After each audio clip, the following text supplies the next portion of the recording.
All right, well, welcome to class. Today we have on Kelly Kremer. Dr. Kelly Kremer is a pediatric physical therapist, founder of Kremer Therapy Services, and mom of four. Since 2011, her and her team have been supporting families in the Louisville area through physical, speech, and feeding therapy. Her work centers on empowering parents to engage in purposeful play, understand early development, and recognize when extra support may be needed. With a heart for education and a passion for supporting both kids and caregivers, Dr. Kremer is a trusted guide through the early years of parenting. Thank you so much for being on the show today. I'm so excited that you're here. Thank you. I'm excited too. I can't wait to get into it. Yeah, I'm excited to share what you have with our listeners. So let's dive right in. Great. Okay. Thanks for having us. So what inspired you to begin supporting parents of infants and toddlers?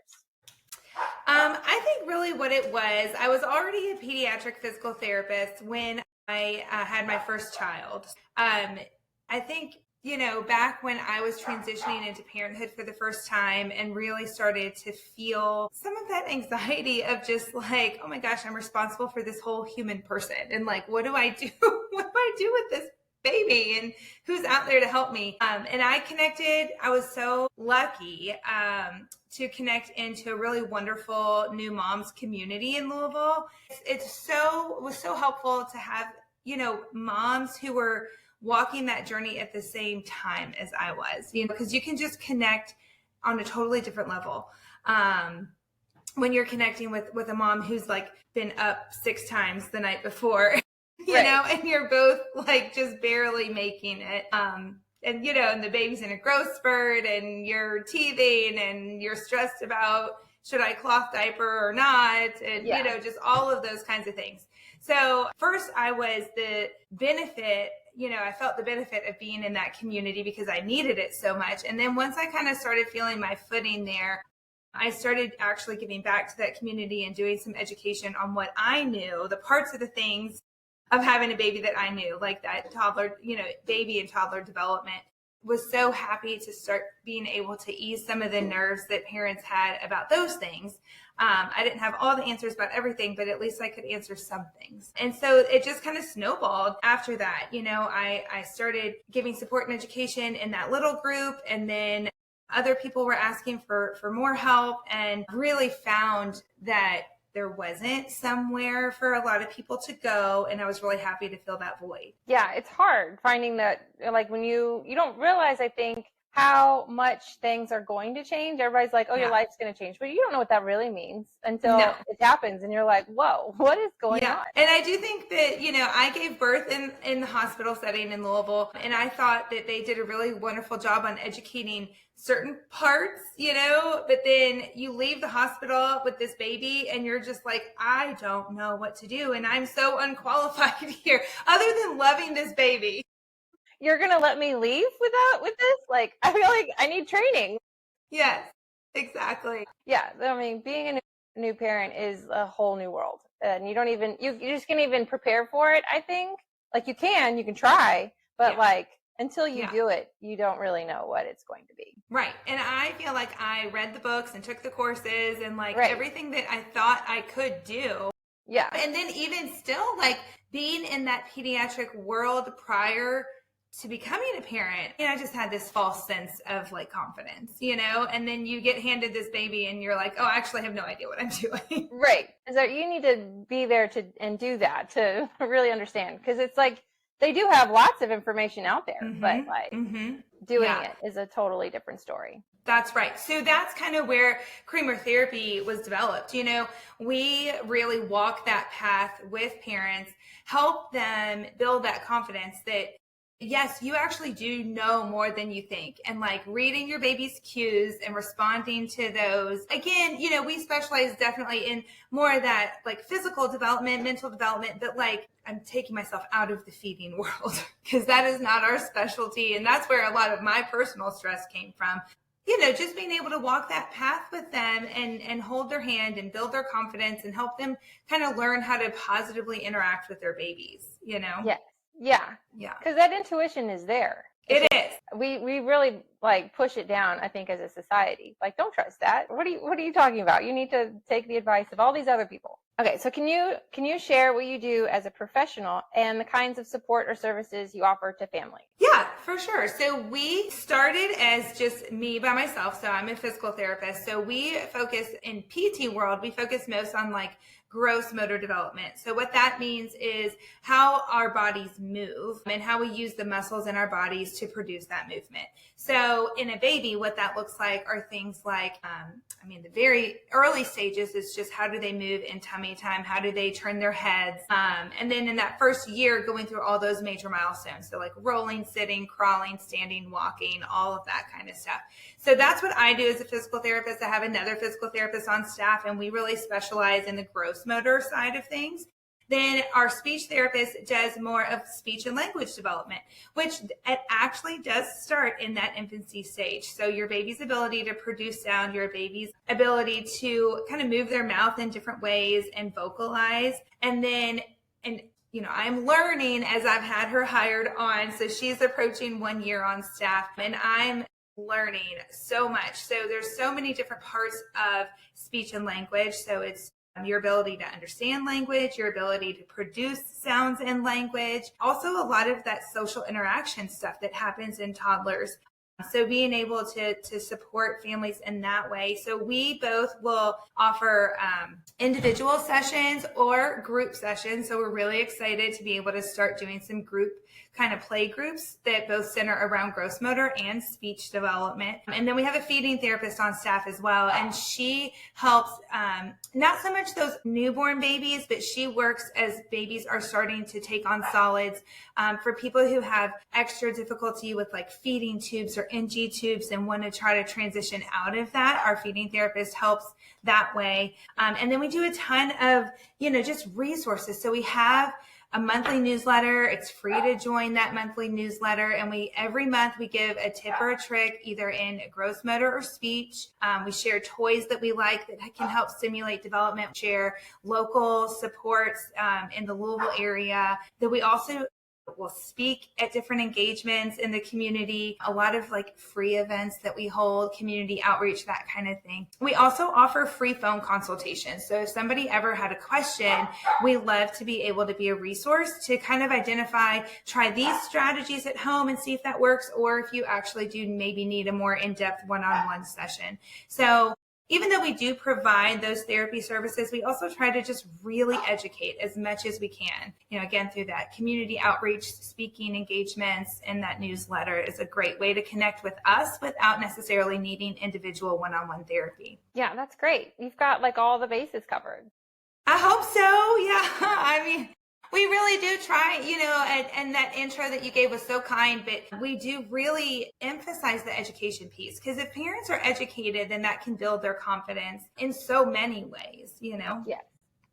Yeah. So that's a lot of what I do too, is that education, like I said, like they have all the books and stuff out there, but once you get into it, you don't really realize what you're doing and like what you're in charge of, Right. And it's like, then the education key is important, because you actually understand what's going on, or the issues are much more apparent. And it's like, That's right. How am I supposed to handle it?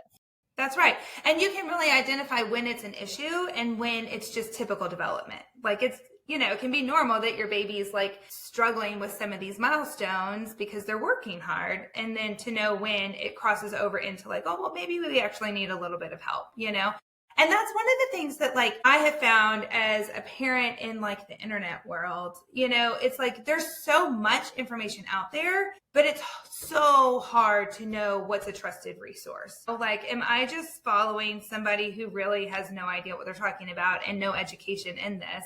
So that's where we try to really fill that gap of like, we're a trusted resource. We're highly educated. We're highly trained. We're very specialized in what we do. And so you can trust what we're saying. Right. Because there's a lot of unqualified, opinionated people out there. There.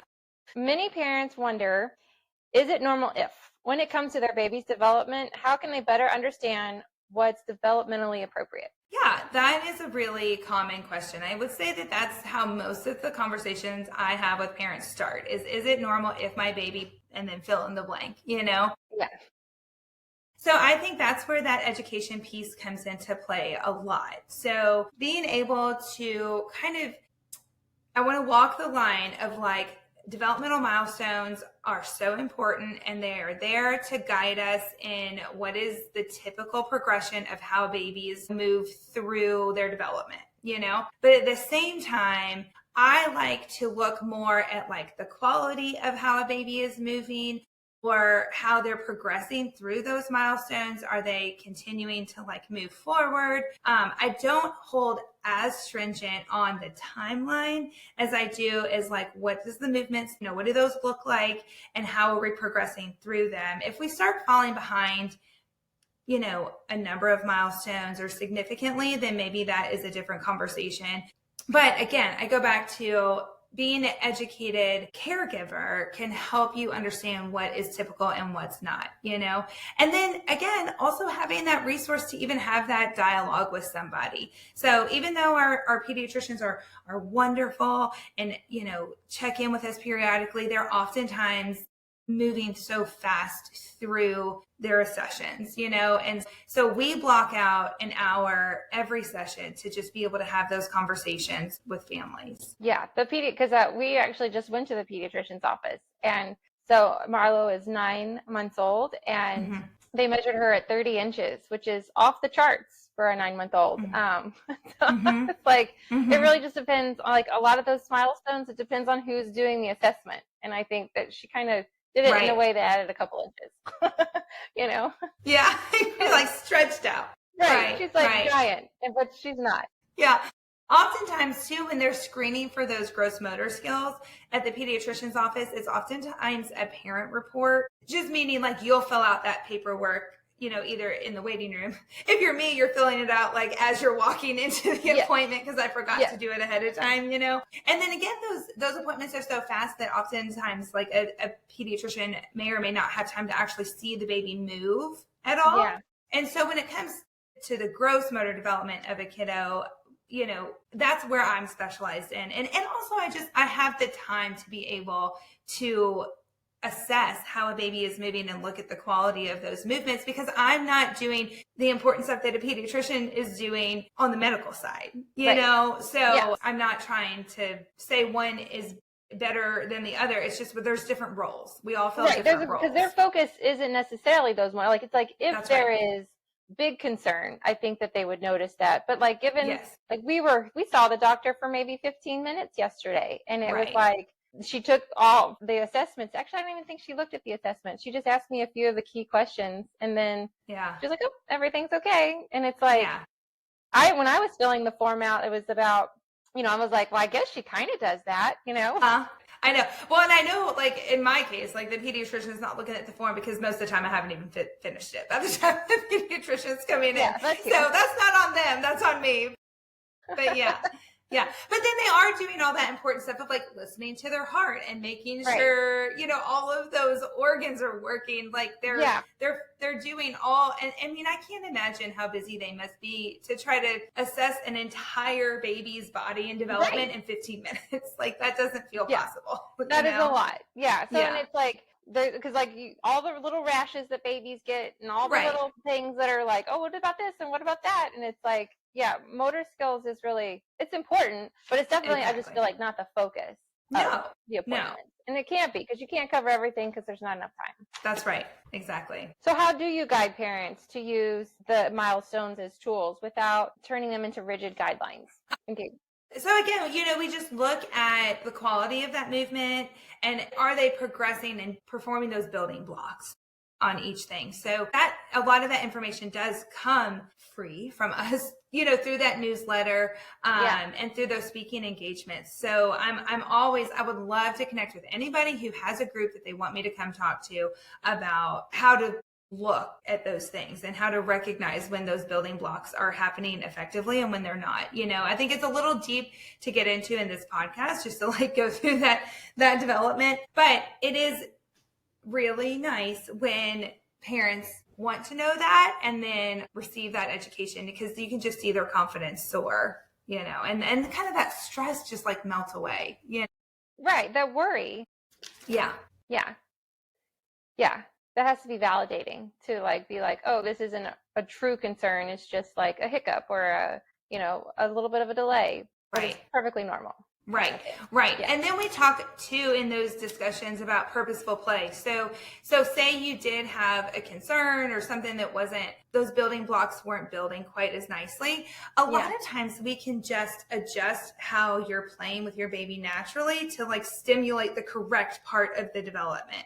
So it doesn't mean that you necessarily need intervention. It might just mean that we just need to play in a different way. Yeah. No, that makes a lot of sense. Because that's how, that's how babies learn, is through play. And so if you're going to teach them something new, how to use their body in a different way, play would be a wonderful tool.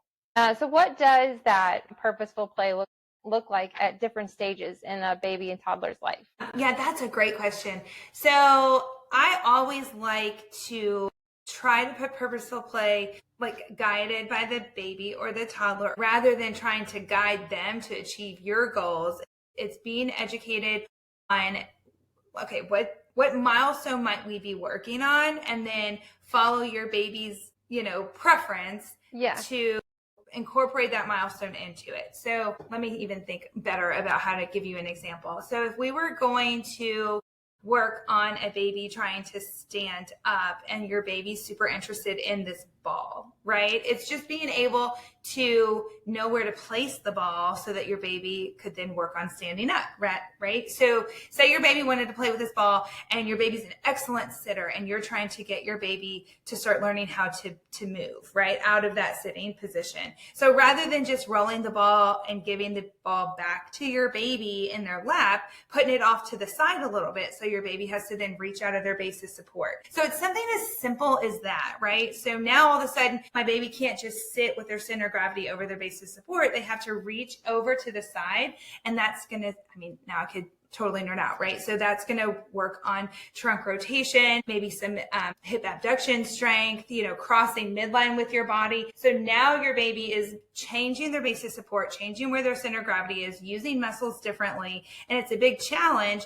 And all you've done is move the ball over 6 inches. And all of a sudden now it's purposeful play. Yeah. So it's usually just simple things like that you could adjust to help stimulate your baby's development in the muscles aspect. And then Lindsay, I sat in on one of the classes that she did a couple weeks ago, because I'm not a speech therapist, so I can't really give speech guidance here, but it's equally as simple, but it's just not innate in a lot of us, or any of us if you're not educated in that way. But it's equally as simple as, I don't even want to give you the wrong example because Lindsay probably listened and be like, no, that's not it.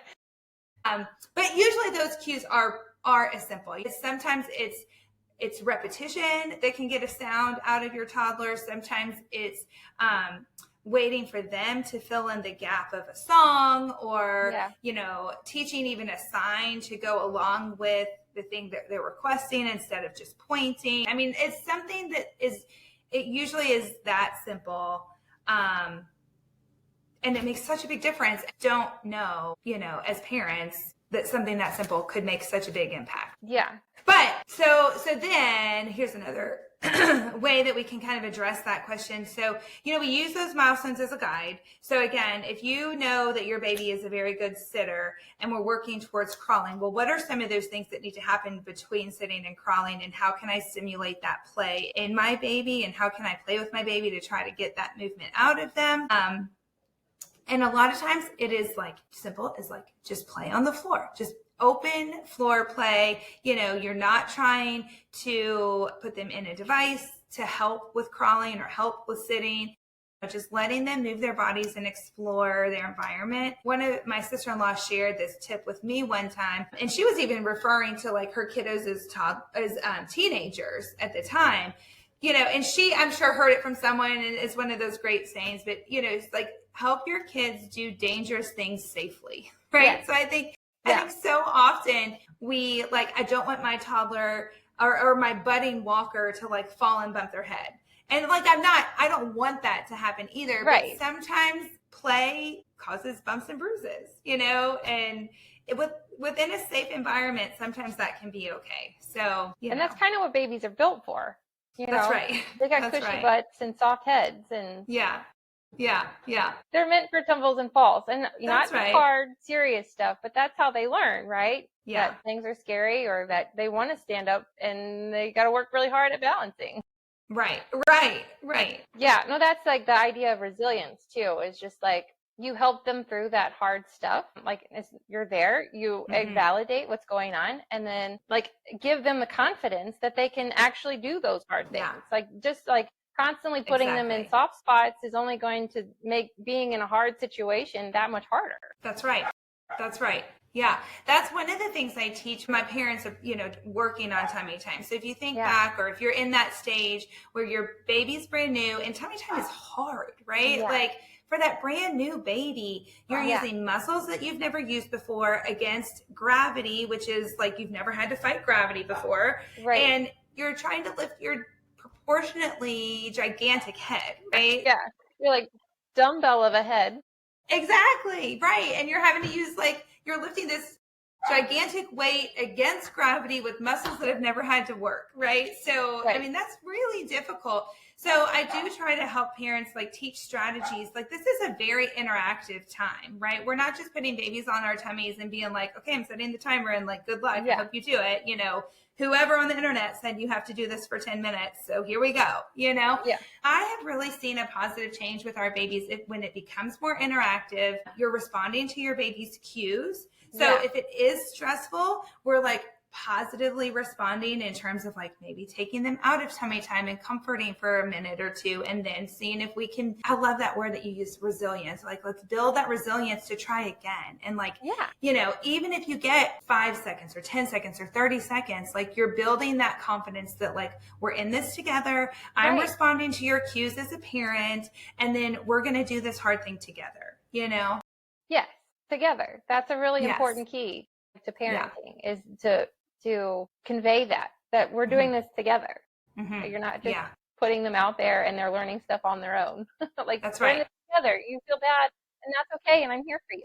That's right. In stressful tummy time, I'm here to comfort you, and I can get you out of this situation when it gets too bad. That's right. That's right. I'm going to listen to you, and when you tell me it's too much, I'm right here with you, and we'll, walk that path together. I mean, that messaging to me starts in the beginning. Yes.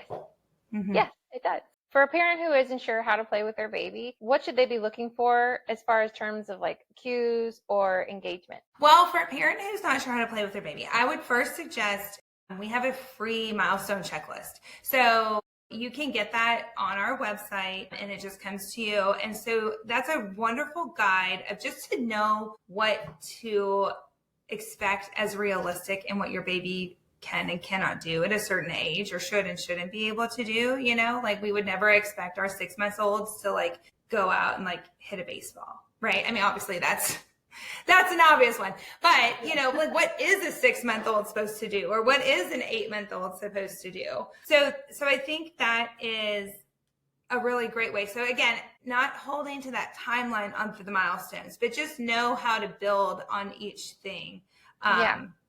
Is a great resource and way to kind of play with your baby in that tummy time, right? If your baby is vocalizing but still working, that's an area where I would be okay, I mean, again, it's super interactive. I'm building confidence. I'm giving those soothing cues. I'm patting baby and telling them it's okay. I might be singing a song. And, I equate it to if you watch a tennis match and those people are grunting as they give all of that effort, right? That's what your baby's doing, right? Yeah. They're vocalizing. Now, if they are crying and they can't, put the effort in anymore to lift their head on the ground, that's a totally different scenario, Yeah. Babies are they're crying because that's all they know how to do, right? And they do it in different tones to mean different things. Yeah. And again, that'll build your confidence. The more that you can read, you can practice reading your baby's cues when you're in these situations, and it'll build your confidence when you're oh, I recognize that, and we were able to work through that, and hooray. That's building everybody's confidence. Right. Everybody's confidence. So what are some benefits of celebrating the smaller milestones when it comes to understanding your children's behavior is I think that celebrating those, so sometimes I call them mini stones or stepping stones. I think I've referenced the words building blocks here several times. I think celebrating those, it really can bring joy out of, those first few months, first year with your baby. I think a lot of people, myself included, I thought when I was pregnant the first time, I thought about having a newborn and how sweet and snuggly and cuddly that was. And then I thought about having toddlers and how fun it would be to like do crafts or swing on those swings and, go to the playground. But it's that in between phase that's like, I don't know how to play with this person, So being able to celebrate when your baby is doing those, achieving those building blocks or stepping stones, or even those big milestones, that can help you really bring the joy out of, how you play with your baby. Like if they're taking that first step during a play session with you, like that's super exciting, or they roll over for the first time. I mean, even that is like, hooray, Yeah. Or like, even though with my kids, I like to just kind of point out the different steps in brain development that she's having, like her awareness. Right. Like now she is realizing that her face looks like your face. And so when you smile, she smiles. Yeah. And she's, mirroring that back to you, which she didn't realize before. Like right. Brain development, I think is just incredibly interesting. It really is. I like every time I learn something new, I mean, it like blows my mind about it all, Because the human body is amazing. Yeah, it's resilient, and we are always learning new things, Yeah. I get numbers mixed up. Numbers are not my jam, but I'm sure you could Google and find how many neurons are connecting and developing in those first few years. I mean, the brain grows so rapidly in that first, 3 to 5 years of life. The amount that our babies are learning. And that's another thing that I take into account when like they are learning everything all the time, every day. That is stressful. Like it is hard to like constantly be learning, constantly trying to figure out where to like put that information in your brain and how to use it. And I mean, that's stressful. I was listening to a lecture one time in my continuing education courses, and somebody said, like, if you really think about that, right? Really think about every single thing your baby and toddler is doing is new, and they're learning, and they're organizing that in their brains. They're turning some of that into memory. They're getting rid of some of that because it's not important. I mean, all of it, they have to do something with all of it. And like, how stressful that is, and what's their only constant, or what's their main constant in their lives? It's usually a primary caregiver, so whoever that is. And so like when they are super stressed out, they come to the primary caregiver for organization, for support, for comfort, because it is just so stressful. And that made me, like, that was a light bulb moment for me as a mom. I was like, first of all, how blessed am I that I can be that organizing comfort to my kiddo, but also like, that's why they come to you, that's why they can get overwhelmed and stressed out, and they come to you. And I think that's a great responsibility and role. And sometimes that can be hard and overwhelming for us. So we also need to have that comfort that we can turn to, and whether that's a community of other caregivers, or a significant other, or a parent ourselves, or a best friend, whatever that is. It's an exhausting role, but it's also like, the most amazing role to be able to provide a little baby human, that comfort that they need. Their little soft space is right there with you. It's a real privilege to have. It is.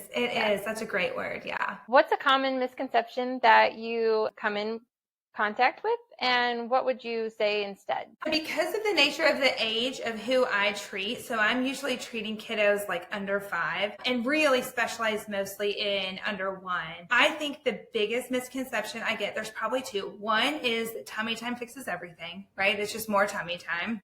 More tummy time. That's all you need. And the other one is, it's more like how we're marketed to as parents. I think that there's so much gear out there that people feel like we need, and whether or not it's like the manufacturers of that gear or it's influencers that we happen to find who are sponsored by that gear, or it's, other parents or, grandparents who loved this or that thing. So I think in terms of gear, less is more, right? We've talked about our kiddos need open play spaces, and that's true from baby all the way, to older toddlers even, just being able to explore their environment, wherever that environment is so important from a gross motor standpoint.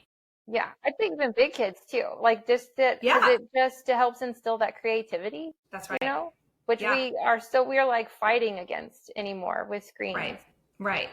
I know it's been really interesting. I've read like The Anxious Generation and just, some of that stuff where it's like outside all of a sudden became a fearful place for parents to send their kids, and what that has done to us from just like a physical development standpoint, and creative thinking and imaginative play and all of that stuff. It's just important, I think, for our kids to move their bodies in whatever way they need to move their bodies, Yeah. And not to have all that structured play, like just unstructured play. Right. And then just to touch on tummy time, it's not just one position that's going to fix everything. We need our babies to just move their bodies in all the different ways that they can move their bodies. And so obviously we're getting a lot of time on our backs as babies because we're sleeping on our backs. We're in our car seats on our backs. Usually if you're in like a swing or, a bouncy chair, they're on their backs. And so I think there's a good amount of education out there that tummy time is important, and people know that, but it also can be stressful. And so it's nice to know how to do that in a less stressful way. But tummy time isn't going to fix everything. Especially I see in my practice a lot of kiddos who have some pretty significant reflux, and they tend to be actually pretty good in tummy time because sometimes when babies reflux, they arch and they extend and kind of open up their back or, open up their front. So they're activating through their back. And so then when they go on their tummies, they're really good at like lifting and arching. And so they don't really need more of that, they need different types of movement. So sometimes those babies need a lot of like sideline play, or anyway, it's important to just give your baby experience in all the different positions. So sideline, tummy time, on their back, on their bellies, like all of that is important. Not one position is going to fix anything. Yeah. Yeah. And I think it would also be up to the individual. Like you really need to pay attention. Right. You really need to pay attention to like what your baby needs and like the variety of movements that they're lacking and where to compensate that. Mm-hmm. Right. Some parents are told to wait and see a lot by their pediatricians. Yeah. Why is it important to encourage them to trust their intuition? Right. Your intuition is oftentimes something that is right. I'm trying to think of how to say that without, but I do think that if you are alerted enough to bring up a concern to a care provider, I think it's enough to and maybe that doesn't mean that they need one-on-one sessions. Maybe that just means that we need to dive a little deeper into what that concern is that you have, right? And how to address that in an effective way. But I oftentimes I hear the wait and see kind of idea. I will tell you that I rarely see situations, quote unquote, fix themselves, and so I think that if you're alerted enough to have that question, have that concern, finding a care provider who can validate that for you is important. And maybe they don't have the answer, but they have the resource of, I think if you ask that question to this person, they can help direct you a little bit more, like that has helped me in looking for care providers for myself and my children. Yeah. That response builds confidence to me more than like having an answer for everything, So anyway, just to dig a little deeper into that, I oftentimes won't see things fix themselves. So let's say an area where I hear it a lot, again, because of the nature of who I'm treating and that baby under 1, it's a lot of times a head turning preference or a head shaping concern that parents will bring up to their care provider, and a wait and see approach is often kind of given in a response, or sometimes given in a response. But I feel like, so if your baby, and you can even think about it as an adult, right? If I have an issue, so I'm hurting in my hip, or your baby is always turning to the right, and we do nothing, and they just continue that movement pattern, or they just continue to get bigger, so then it's harder to turn off of that side, it doesn't logically make sense that it would fix itself without some sort of intervention. And maybe, again, that isn't that they need therapy, but you as a care provider is probably going to do things to intervene, right? You're going to do things to turn them off of that side, you know? So being a little bit more educated on, okay, what can I do now that I have that kind of gut instinct that something's just not sitting correctly? You know, again, we'd love to be that resource for anybody out there, because you might not need one-on-one intervention, but rather than Googling what to do, come to a trusted resource and kind of figure out what you can do to help support your baby. And we'd love to do that for anybody. When parents ask those questions and they're getting that wait and see, it's kind of like dismissing their concern, when really I think it's an opportunity to educate someone on the situation, even if it's like maybe it's not something that they should be concerned about, but really more education I think would be key there, so that they know that their concern is valid, but maybe it's not an issue that needs to have a major intervention. That's right. Yeah. I feel like, I mean, as a mother, right, if I have brought up a concern to somebody, I love the response of like, I see that, or I hear you, but here's why I'm not concerned, you know, or like, here's why we don't need to worry about that, you know? Because the wait and see thing, I mean, I tell you what I'll do as a parent, like, I'll go home and I'll Google it, and I'll get on the internet, and I'll find all these people who probably aren't as qualified as the care provider that I just asked that thing about. And I'll just, you were seeking that information, and the initial interaction didn't give you anything, so then you're going to go and find it somewhere else. That's right. And I'll create a narrative of my own, like whether or not that's the right thing to do, you know, or to know. Catastrophize the situation. I'm not sure. Right. That feels like me. Yeah. So I think that I've had some doctors do that too, or it's just like the wait and see. And it's really like, I'm asking you for information, and it would be really cool if you would like validate that experience for me, and just like inform me of what you think it is going on. Be expert. You know, when I see sometimes when those parents of babies, like, you know, that's again because of my practice and what I'm treating. When I hear that, it's oftentimes, you know, that head turning or head shaping issue, and that wait and see response with no additional education or intervention there oftentimes leads to a parent who comes back in 2 or 3 months, and now we have a significant issue that we either need, we have to go to therapy, or now we have to, you know, get a helmet to help us reshape a head or something like that. Whereas if we had done some intervention, even if it's just education, or even it's just, you know, getting some ideas on how to help our babies turn off of that favored spot, right? It may not be therapy back there, but it can do a lot. That early intervention is always key. Right. Yes, especially for those gross motor skills. It's just like you said, they're building blocks. That's so it's only going to get worse. And then it's going to affect other things. Yeah. And then it's a bigger puzzle to like unpack and repack, you know? But we can build those building blocks appropriately all the way up. Or if you see one that's like a little off center or off kilter or whatever, just adjusting that one and not waiting for the tower to like almost topple over, you know? So for parents of older kids, what are your thoughts on having them focus on one sport too young? And what should parents keep in mind developmentally? Right. I love this question. So although it is not my specialty, right? So I'm not treating, you know, the middle school athlete or the high school athlete. I can tell you as a parent of those kids that I see so much, and I talk to my colleagues, there's so much of like that overuse injury. And not so much that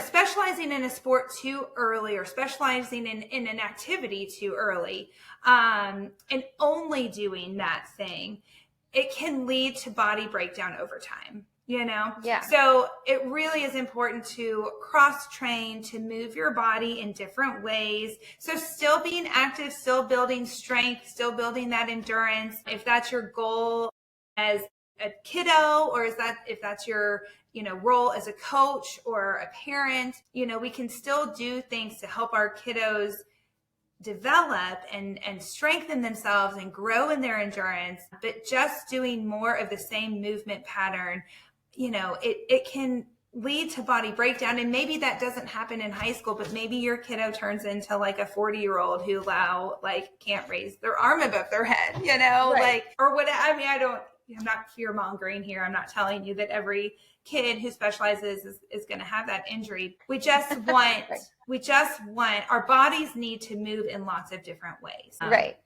And so it's really important to keep that in mind as we become parents of kids who are older. And that's true too. I think this question was geared towards kind of the athlete, but it's also important, if your kiddos just need to move. They just need to move their bodies. Yeah. So even if you're not an athlete, helping your kid, let's go for a walk or anything that you can get your kiddo out, and maybe it's not outside, but just moving their bodies, Moving. Yeah.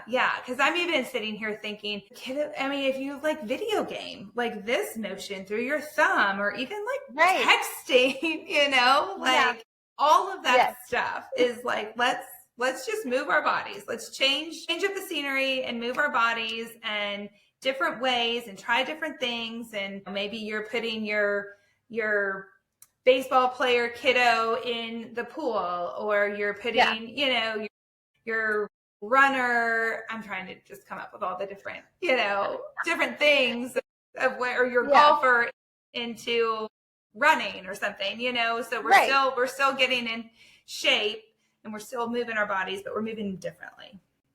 But yeah, because different sports definitely focus more on different parts of the body. Baseball, there's a lot of upper body strength. There's soccer, there's a lot of the legs, and it's being able to put them into other sports or activities that work those other parts of those body, or even the legs in a different way. Yeah. I think is definitely key to making sure the overall health. Because I tell my teenagers, they're the bones and muscles that you're growing right now are the ones you're going to get to use for the rest of your life. Exactly.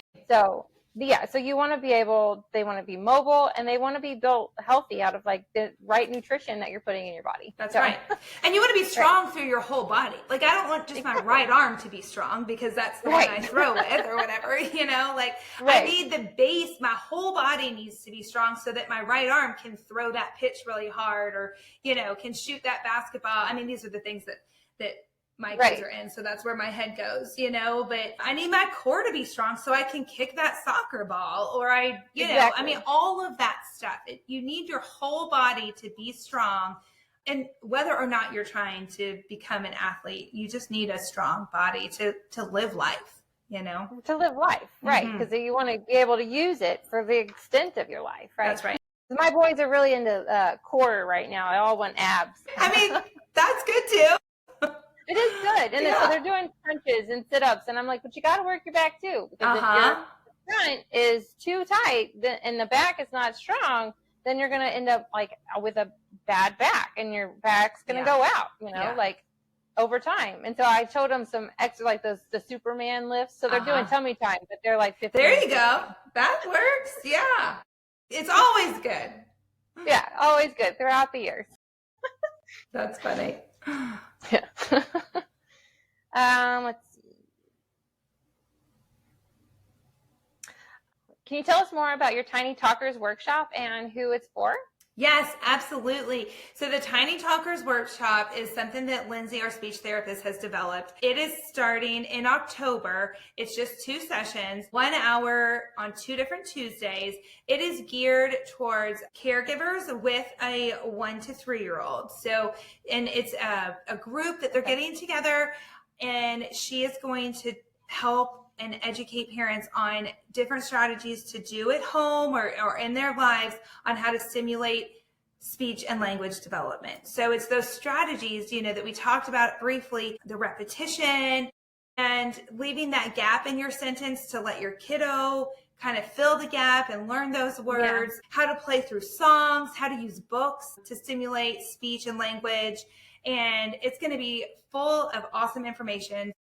Within that class, you're going to get some of that practice on how to do those strategies, the importance of those strategies. You're going to learn milestones of that first 1 to 3 years of life. And, honestly, I think sometimes parents feel kind of goofy and silly doing some of those strategies at home. So being able to do it in a group setting and kind of normalize that feeling of like how to talk and interact with your kiddo, I think it's going to be really impactful. So we love to fill that class up and have people, come. So it's a caregiver with a child. So it's not just like the children's play group. So you're getting that education as a caregiver and then taking it home and being able to practice with your kiddo. Okay. And where can you go to find more information or sign up for the workshop? That is all on our website, or you can reach out to me, kellykremerpt@gmail.com, to get more information. And we would love to fill that out. Yeah. Okay. What's one thing you hope parents walk away with from hearing this conversation? I think that the number one thing that I want parents to learn and take away is to really learn to enjoy this development through it with your kiddo. For me, that's being educated on the milestones, to be able to know what to expect and build that confidence in celebrating when your kiddo does something new, to be able to recognize when your kiddo is doing something new and then celebrate with them. All of those building blocks. So just really trying to take some of the pressure off and just enjoy being with your kiddo. Yeah, because they're only little for a little while. They are. Yeah. I know. It goes fast. And where can listeners go to learn more about you and how to work with you? So I think the best place people can connect with us is on our website, again, through that newsletter. So if you go onto our website, kellykremerpt.com, the link for the newsletter will pop right up. So you can just put your email right in there. You'll be added to our newsletter. Again, every month you'll get that tip or trick from gross motor or speech and learn a little bit more about how you can play and interact with your kiddos. And we also keep that newsletter updated with all the classes, all the things that we're offering, where we're going to be speaking out in the community and that sort of thing. You can connect with us through social media. We have a business page on Facebook, and our Instagram is Kremer Physical Therapy right now, and we will be updating that as we continue on. Well, thank you so much for being on the show. I learned so much today. It was great talking to you. Thank you so much for having us. I really enjoyed being here and speaking with you, and hopefully people got some good information too and can go out and enjoy being with their kiddos. Yes, thank you so much. Awesome. So you have a great day, and thank you for listening. Until next time.